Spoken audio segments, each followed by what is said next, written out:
You're watching the KOAM Morning News on Fox 14. Right now at 7, the city manager of Fort Scott announces his resignation from the position. Plus, business is booming for a Joplin designer thanks to a bracelet on Taylor Swift.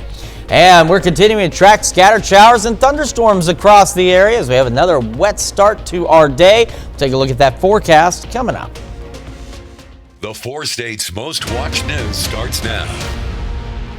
Good morning and welcome to the KOAM Morning News on Fox 14. I'm Caitlin O'Shaughnessy. I'm Chris Warner. Just after 7 a.m. on this Thursday morning, one step closer to close, Friday. Chris. So close. It's so exciting, but if you're not a fan of winter-like weather, and I don't mean snow by any means, but cold temperatures, Friday is not necessarily going to be a reason to celebrate because that also puts us one step closer to a significant cool down across the area. So we'll talk about that here in a couple of more minutes. And something I know, folks, we've been talking about it since Taylor Swift showed up at that game. It's been the talk of the town. Travis Kelce, been the talk of the town. But now that talk of the town reaching our town. Absolutely. A Joplin business is seeing a sales surge in one of their bracelets after star Taylor Swift wore the item. KOAM's Fernanda Silva has the story.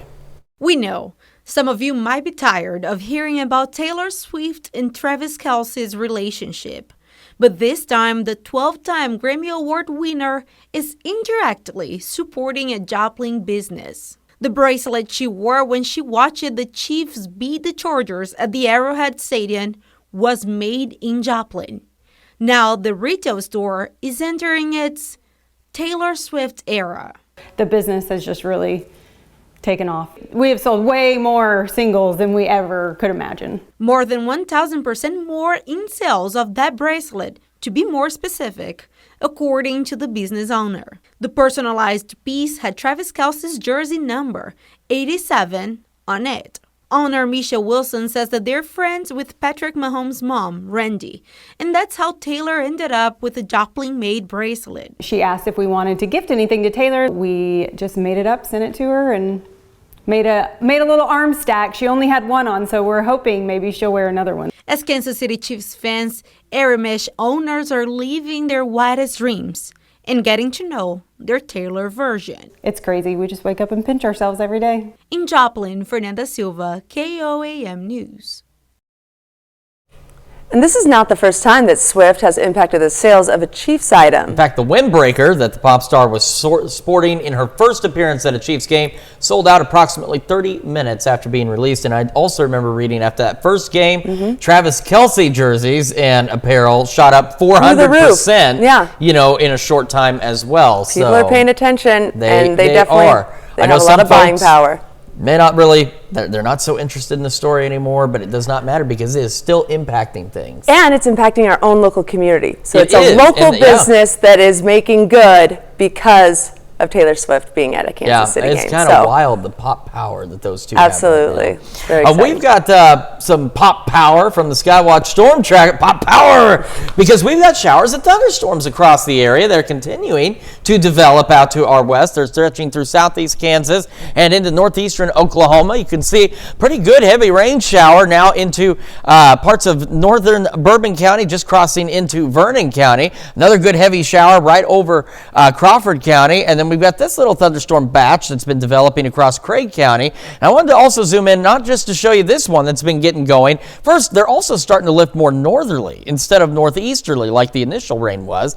But take a look out to the west. Not very impressive, but this has grown within the last half hour or so of some showers out there just outside of our immediate area. So we'll put this into motion, and you can see these suckers just starting to flare up. And look at the activity out here. Look at how quickly it gets together. So we're going to continue to see these, and they're lifting off. They're almost turning more northerly, but they're being pushed off to the east. So we'll still continue to see some scattered showers and thunderstorms across the area. Got wet roadways, Joplin and Pittsburgh, 66 in both locations this morning.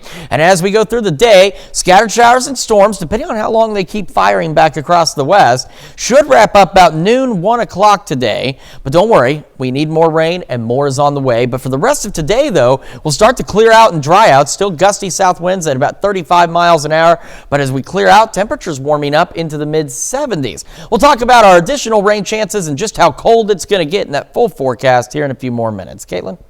Thanks, Chris. A former prosecutor in Northeast Oklahoma is going to prison for seeking sexual favors in exchange for help with court cases.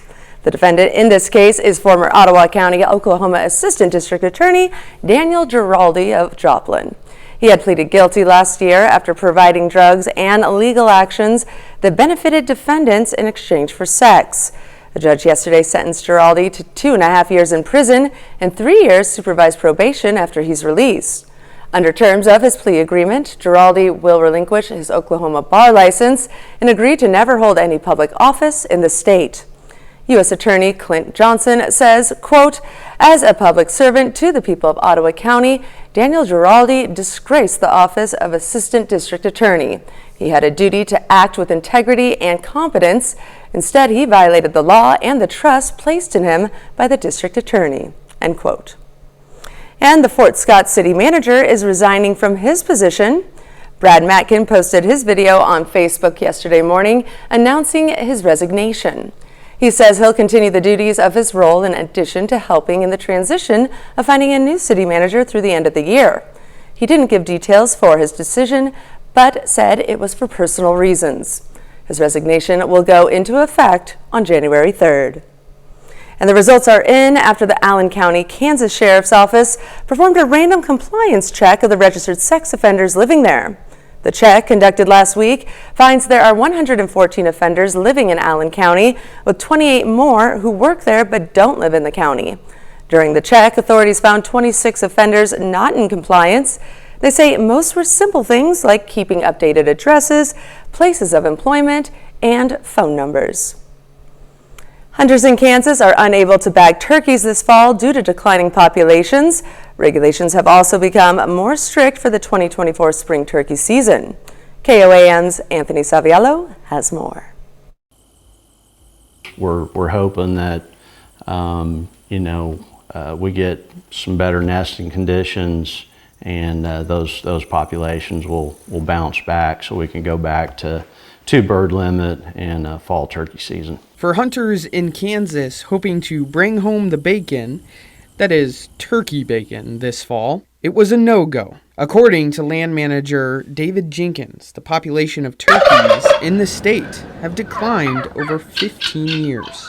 And for hens looking to nest, the conditions are less than favorable. In the very southeast corner, we get oftentimes well over 40 inches of rain.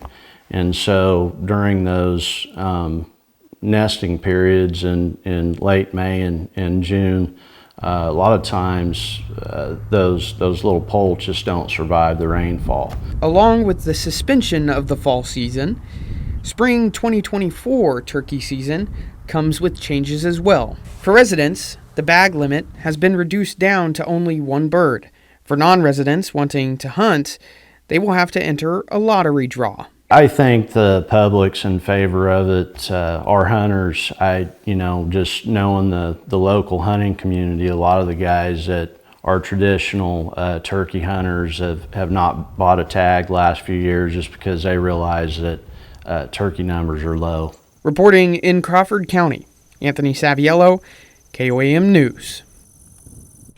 For non-resident hunters looking to apply for spring turkey draw, the application period will be from early January to February 9th. The Kansas Department of Wildlife and Parks also says it doesn't know when it will have another fall turkey season. Up next, the Missouri American Water hosted a safety fair yesterday at Downstream Casino and Resort. And later, why the SEK Humane Society is under quarantine. We find out a parvo outbreak is coming up. And you're watching the KOAM Morning News on Fox 14. We'll be right back. Welcome back to the KOAM Morning News. It is 7:11 on this Thursday morning, and scattered showers and thunderstorms continuing to persist across the area. We've got this batch now getting into Vernon County. So Nevada, you're getting rain. Fort Scott, showers in Pittsburgh, the bulk of the rain just to your north. And we've got this thunderstorm coming out of Craig County, moving into Labette County. Some light showers, Ottawa, Delaware, and Cherokee County. So we've got this little guy too. This was a little cell that popped up near Miami, began to wither away, and is now kind of picked back up a little bit. And again, we're not anticipating severe, come on. There you go. We're not anticipating severe weather, but we're also watching this little shower activity from just west of Bartlesville down to Hominy that has gotten a little more organized here recently. And of course, we've got the showers, thunderstorms around Fort Scott down toward just west of Pittsburgh and heading back into Labette County. So depending on how often and how long rather that this activity continues to refire, which this does look like this may be the last of it, our showers and storms are expected to wrap up at about noon today. But more shower chances are in the forecast. We'll talk about that in a moment. First, live look at our camera on the Cornell Complex, downtown Joplin. It is still breezy. It has been breezy for the last several days out there. Cloudy skies, but not raining in the city, but the roads still wet out there. So watch out for those slick spots. MoDOT camera 32nd and range line there, and the MoDOT camera down in Neosho. Still see some puddles, still some wet spots out there, but no rain falling at this moment. And from the KDOT camera just south of Pittsburgh, not getting any raindrops on the lens, but again, roadways still wet across the area. There's another look at those cloudy skies right now. 66 in Joplin, south breeze of 15, gusting upwards of 26 miles an hour, and we're going to see some of our gustiest winds yet as we head into the afternoon. Temperatures, I really don't need to read it. I mean, they're all almost the same. We're right in the mid, slight upper 60s. Lots of 66s out there, lots of 67s. That's where we stand across the region now. Future track still showing where our showers are still expected to really wrap up about noon, and then we'll start to clear out. And because we're going to clear out, that will allow us to warm up a bit. And then we go early tomorrow morning, clouds increase again, and we get our next round of showers and maybe a couple of rumbles of thunder right through the morning commute. We wouldn't have it any other way. And these will last through about the early afternoon hours. They'll clear out, and then we'll have more shower chances after that. Getting our day started again, scattered storms. We've been showing you on the Skywatch Storm Tracker. Winds will start gusting out of the south upwards of 35 miles an hour. And our temperatures, just like we showed you on the current temperatures map, really just hovering in the upper 60s. Then, once we begin to clear this afternoon, they'll warm into the mid, maybe even upper 70s out there, with that gusty south wind continuing. And as we head into the evening, temperatures once again return to that kind of hovering state. They'll fall back in the mid, upper 60s and just stay there under partly cloudy skies before we see our additional rain chances. Now, here's the thing. We have a significant cold front coming through. And by significant, I mean it is going to feel darn near December-like out there in the next about 48 hours or so. Tomorrow, low 70s. 50 for the low, so a little cooler. We only warm up into the upper 50s Saturday, showers Saturday and Sunday. But take a look at this, 47 for the low. Seems like a non sequitur here, right? For 44 for a high. That 47 technically will end up probably being recorded as our high for Sunday, but it's going to happen at like 1, 2 o'clock in the morning. And then that cold front really pushes temperatures down, and they'll continue to fall through the day on Sunday, eventually into the upper 30s. So there will be no warm weather at all for us on Sunday. Monday, upper 40s for the high, but the sun will be out. It'll look warm if you're inside.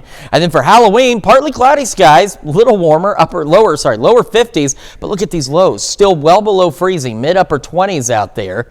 And then by the second half of next week, we start to warm up a bit, back in the 50s, 60s. We see more shower chances by next Saturday, but you need to make sure your pets, your plants, your pipes, and yourself is all ready for this big freeze coming as we head into this end of the weekend and the start of the next work week. Let's check your forecast. We're back with more right after this. KOAM Morning Show on Fox 14. We have Dr. Safo in studio with us, and October is Orthodontic Health Month. So you're with Uncommon Orthodontics here locally. Tell us, what are some of the trends that you see going on right now?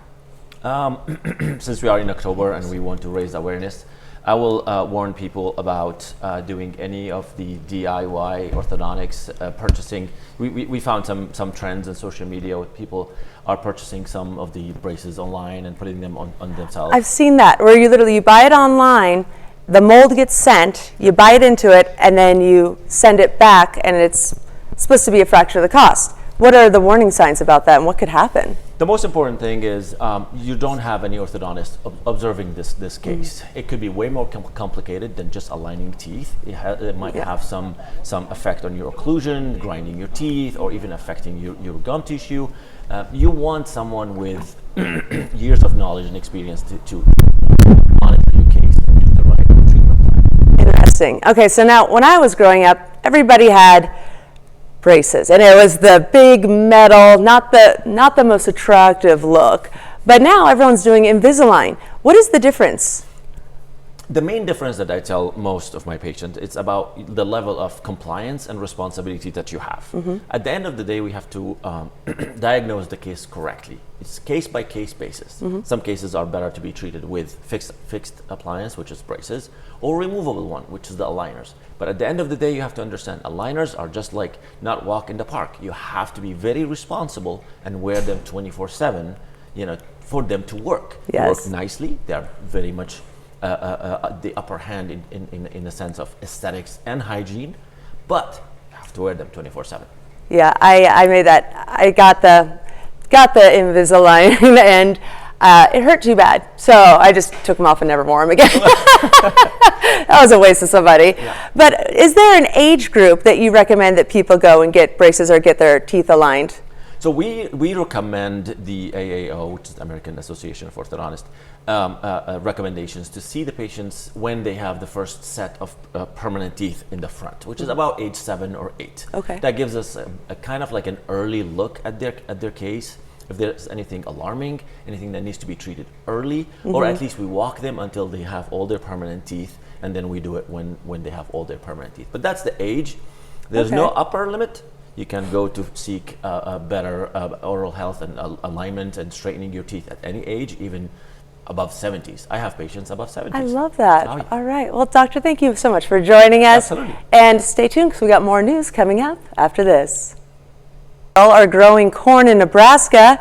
Yes, really. And the squirrel did the planting. Abby Peterson introduces farmers Tex and Earl.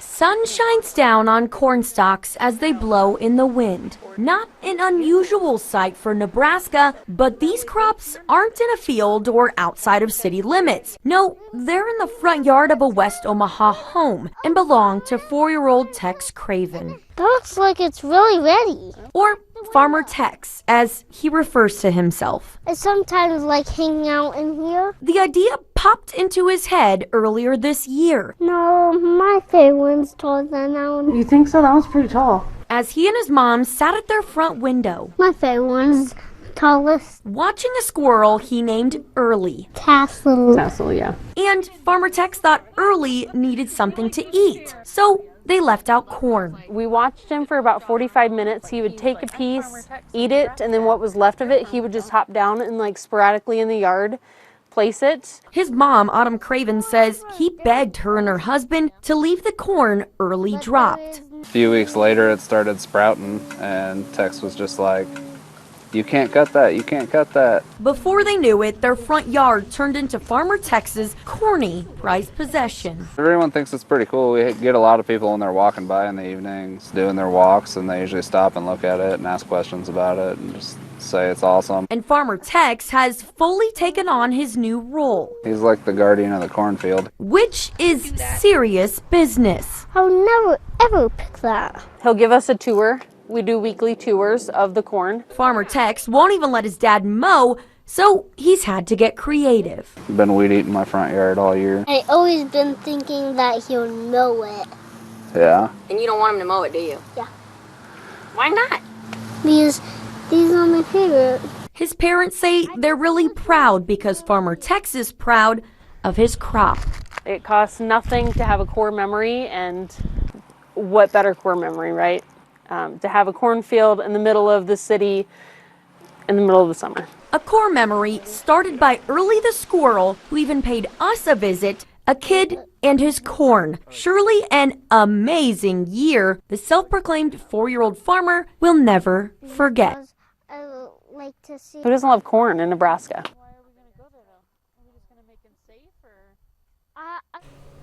Well, that's not only adorable, it's actually quite impressive. All those stalks of corn that he got to raise, good for him. Well, stick around because we got more news coming up right after this. KOAM Morning News on Fox 14. The time now is 7:29 a.m. I'm Caitlin O'Shaughnessy. Now, earlier we talked about the changes to Kansas hunting season, but now we're going to take it over to Missouri to see the changes happening over there. Anthony Saviello has more on that story, but we do want to warn some of our viewers that some of the clips may be disturbing.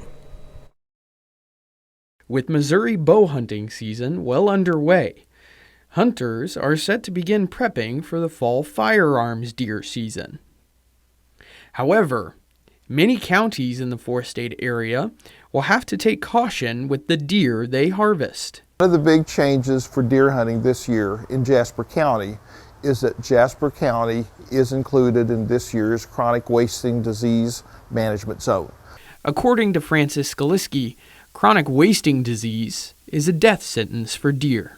But deer won't show visible signs until months after infection. The good thing about chronic wasting disease in Missouri is we have a low prevalence, so the chances of hunters having a positive sample are low. Hunters who harvest a deer on firearms opening weekend will be required to present a deer at a testing facility. For many hunters in our area, it will be a first, but there is hope that it will also be the last. Just depends whether we find positives in there after this sampling. If we do, yes, they will be there for next year. If we don't find any positives in Jasper County or in anywhere that 10-mile radius that would touch into Jasper County, then it might be more, then probably it wouldn't be next year. So, but it just depends on what we find this year. Reporting in Jasper County, Anthony Saviello, KOAM News. Deer that are harvested in Vernon, Barton, and Jasper counties on November 11th through 12th will be subject to mandatory CWD testing. For more information, you can visit mcd.mo.gov.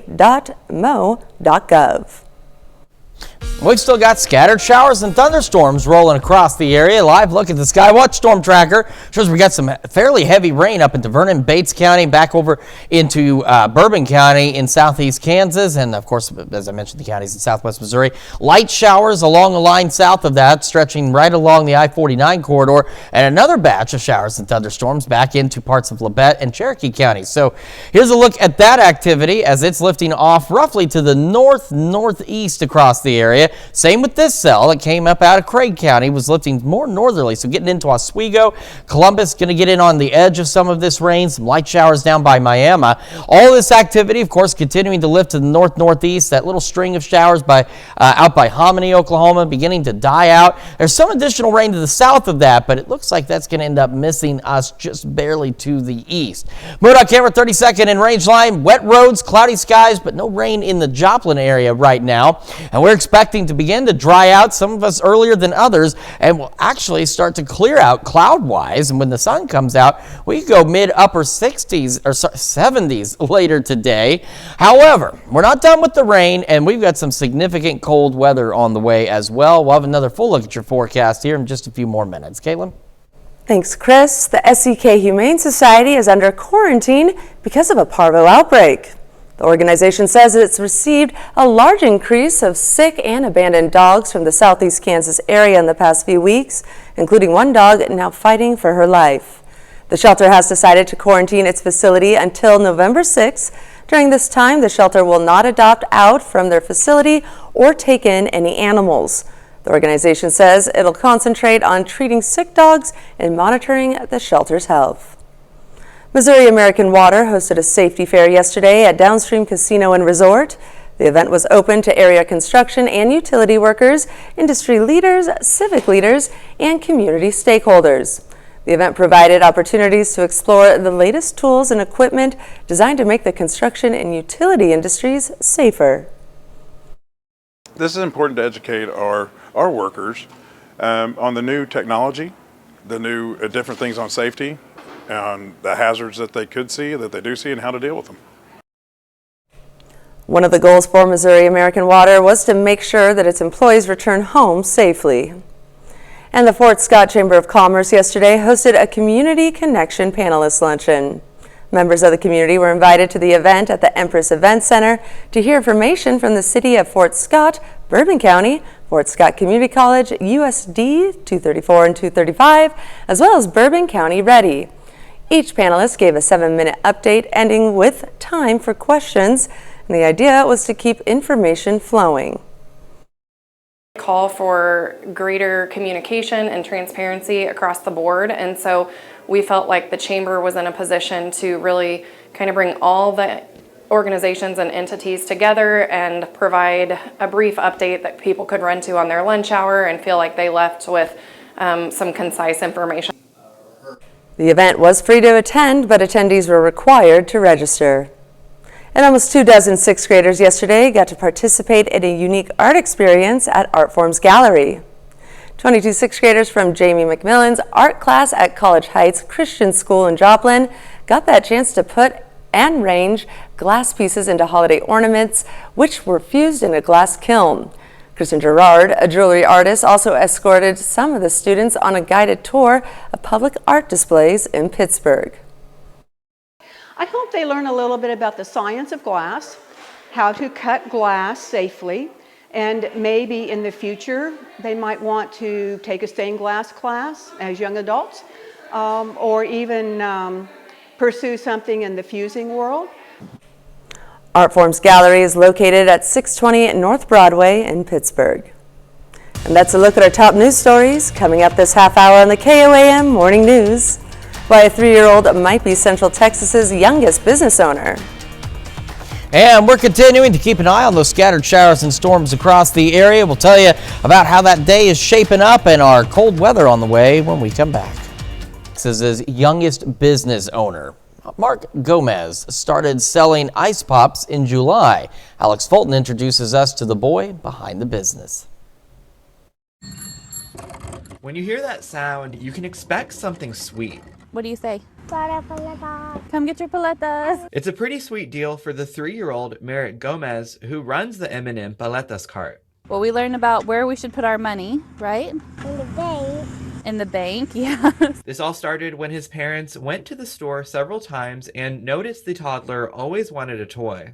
That added up quickly, and they realized they couldn't afford one every time. My husband had come up with the idea that he could have anything he wants as long as he's willing to work for it, so let's teach him how to earn money. So M&M Paletas was born. M is for Merrick, that's his name, and then his brother is Malik. 30% of his earnings go towards savings, 25% to pay back business supplies, 10% for tithing, and 35% for spending on toys. I ask him every time, how much do you want to put in the bank? And he's pretty consistent on the amount. It's usually about 30%. Merrick is also learning about goal setting. Whenever he and his family visit the store, they let him pick out a toy that he can only buy if he gets enough money. What have you bought with your money? The Batmobile with the grappling hook.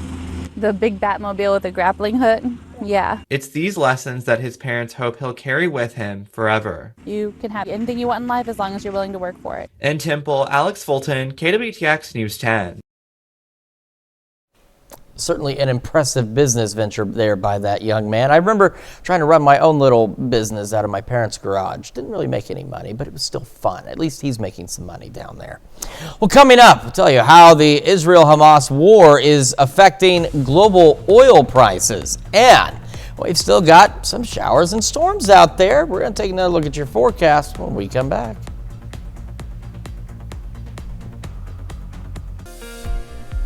Welcome back to the KOAM Morning News, 7:42 now on this Thursday morning. Still dealing with some scattered showers and thunderstorms right along this line, stretching from southwest Missouri into southeast Kansas.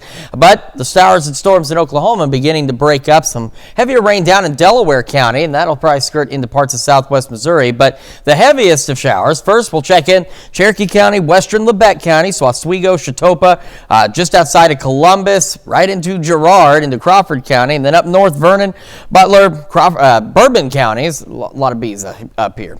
Fort Scott, Nevada, Butler, all getting in on some heavier showers out there, even a couple of rumbles of thunder. All of this activity continuing to lift off to the north-northeast, and it will do so through the morning and eventually will actually clear out, but it'll be a brief clearing before we see additional shower chances in our forecast. Our camera downtown Joplin on the Cornell complex. Cloudy skies, rain not falling, but roads and everything down there still wet, and still wet roadways, of course, from the MoDOT camera 32nd and range line, and Cloudy skies. Down in Neosho, wet roadways as well. Cloudy skies, but again, last of the rain starting to roll out of here. However, some of the showers down in Oklahoma may make it in to parts of, there is a fly, and I swear if he doesn't find somewhere else to fly around.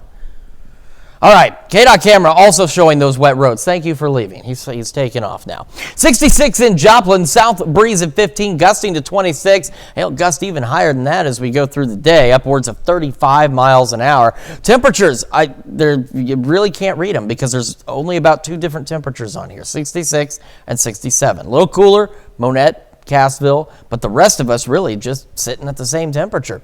We go into the afternoon, and again, we'll start to see the clearing on the showers and storms. We'll even start to clear out in the skies, and it will be tomorrow morning. Clouds start to increase, and by the morning drive, we get our next round of showers and thunderstorms across the area. Those holding on to the early afternoon before they'll eventually clear out, and then we'll have additional shower chances Saturday and Sunday. Low 70s tomorrow, upper 50s Saturday, mid 40s on Sunday, and lows dropping. By the way, temperature from Sunday will be falling through the day and eventually into the upper 20s. Well below freezing here, mid-upper 20s out there. Only 47 Monday. Halloween, bundle up. It is going to be cold. Low 50s, lows. So by the time you go trick-or-treating, we're talking maybe mid to upper 30s out there. So be ready for that. Let's check your forecast. Now here's Caitlin with Consumer Watch.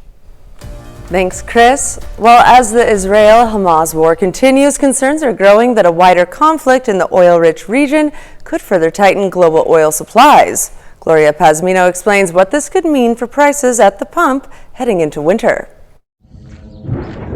Israel's military ramping up its aerial offensive against Hamas as the war enters its 3rd week.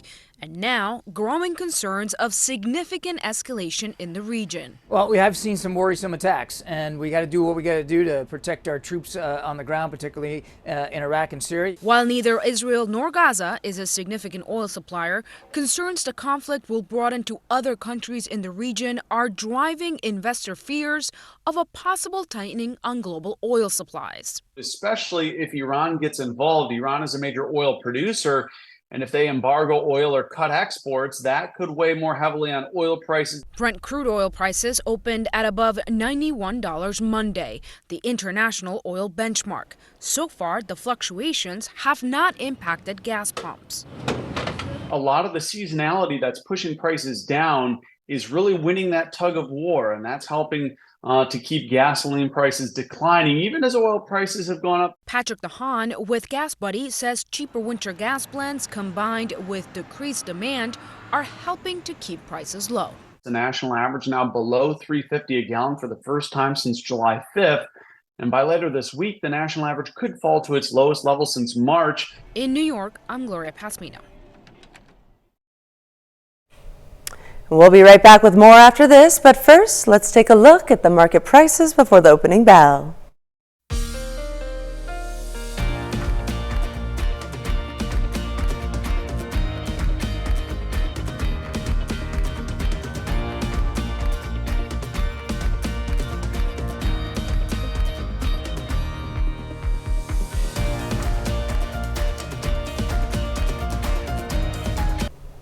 There was an unusual arrival and departure at a California airport this week. It was a coyote hightailing it around the runway as police tried to scare it off. CNN's Jeannie Moose reports.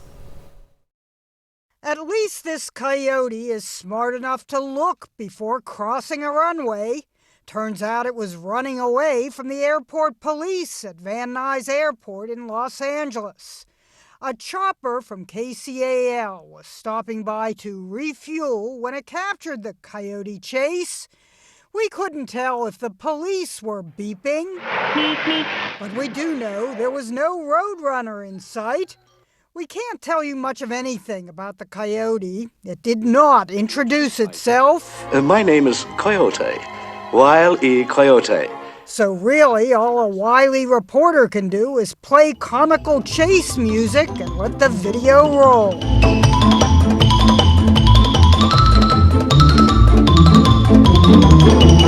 Coyote sightings here in the San Fernando Valley are so common, there's a Facebook page devoted to them with posts like, "Coyotes in my house! 2 coyotes just walked into my house through the garage. Dog scared them away." It was the police vehicle's mission to scare the airport coyote away. Unlike Wile E. Coyote, airport coyote did not end up flattened. A spokesperson for Van Nuys Airport told CNN, "We are happy to report that the coyote was able to find its way safely out, ready for departure, subject only to its own coyote control." You're clear for takeoff. Jeannie Mose, CNN, New York. Boy, he can really haul, can't he? He can, My and he goodness. did look both ways before crossing the street. He so absolutely safety did. first. You've got to watch out. You never know what might be coming down a taxiway. Right? Amazing. Oh, my, yeah, it was an incredible story. Of course, only Jeannie Moose can tell stories like that. Fantastic. We've also still got scattered showers and thunderstorms out there. Skywatch Storm Tracker showing them continuing to roll through the area. Not quite giving up the ghost yet across parts of southeast Kansas and into southwest Missouri. However, these are eventually going to clear out over the next 2 or 3 hours, and then we're going to warm up later today. Quick look outside. Joplin, Pittsburgh, cloudy skies, wet roadways, both at 66 degrees. And as we get our morning going, it's going to be a pretty decent day. We need more rain, so don't worry, more is on the way. But after we get past, say, about noon, we're breezy. South wind still gusting at about 30, 35 miles an hour out there. But we'll start to clear out, and that will allow us to warm up right around the mid-70s out there. Some of us might even make the upper 70s across the area. But we're going to get a lot colder, and we've got more rain chances in our forecast. Take a look at that and the news you need to know right after this. Here's a check of today's top headlines, the news you need to know before you head out the door. The Fort Scott city manager is resigning from his position. Brad Matkin posted this video on Facebook yesterday morning announcing his resignation. He says he'll continue the duties of his role in addition to helping in the transition of finding a new city manager through the end of the year. He didn't give details for his decision, but said it was for personal reasons. His resignation will go into effect on January 3rd. And results are in after the Allen County, Kansas Sheriff's Office performed a random compliance check of the registered sex offenders living there. The check, conducted last week, finds there are 114 offenders living in Allen County, with 28 more who work there but don't live in the area. During the check, authorities found 26 offenders not in compliance. They say most were simple things like keeping updated addresses, places of employment, and phone numbers. And the SEK Humane Society is under quarantine because of a parvo outbreak. The organization says it's received a large increase of sick and abandoned dogs from the southeast Kansas area in the past few weeks, including one dog that's now fighting for her life. The shelter has decided to quarantine its facility until November 6. During this time, the shelter will not adopt out from their facility or take any animals in. The organization says it'll concentrate on treating sick dogs and monitoring the shelter's health. Scattered showers and thunderstorms across the area this morning, clearing out by about noon, and then our skies will clear a bit. We'll still be breezy, south winds gusting to 35. Temperatures today right around the mid-70s, partly cloudy through the evening and into the overnight. Our temperatures holding steady in the mid to upper 60s. We're low 70s tomorrow, 50 for the low, and then look at this big cool down. Temperatures falling through the day on Sunday down into the upper 20s. Rain showers continue tomorrow, Saturday, and Sunday. Sun comes back out a bit next week, but we are still cold. Temperatures overnight in the mid to upper 20s. Halloween day, 51 for the high. So that means that we're looking at temperatures in the 30s when you go to do trick-or-treating. So make sure you're bundled up, or maybe find an indoor event you can go to. Yes. Well, oh dear, watch as a buck comes crashing through a restaurant window. Footage from the Beloit, Wisconsin Noodle and Company shows the animal charging through the restaurant Tuesday. The buck skips the line, probably ordered ahead, scaring the other customers away before making his way to the kitchen and eventually sneaking out the back door. No one was hurt and the restaurant was deep cleaned. Now Noodle and Company is making light of the situation with a $2 mac and cheese limited time menu item. Hey, you got to have a little fun when something crazy like that happens, funny. Right? And hey, $2 mac and cheese. Can't beat it, right? Not at all. You certainly cannot. And boy, as it gets colder, chili, mac and cheese, anything warm is going All to be that comfort wonderful. food is definitely a warm welcome. Of course, comfort food's just great anytime, though, right? Oh, of course, Come on now. of course, When is Chris. it not? Well, thank you so much for letting us put the good in your morning. We're back with more news and weather today at noon. Have a great rest of your day, 4 States.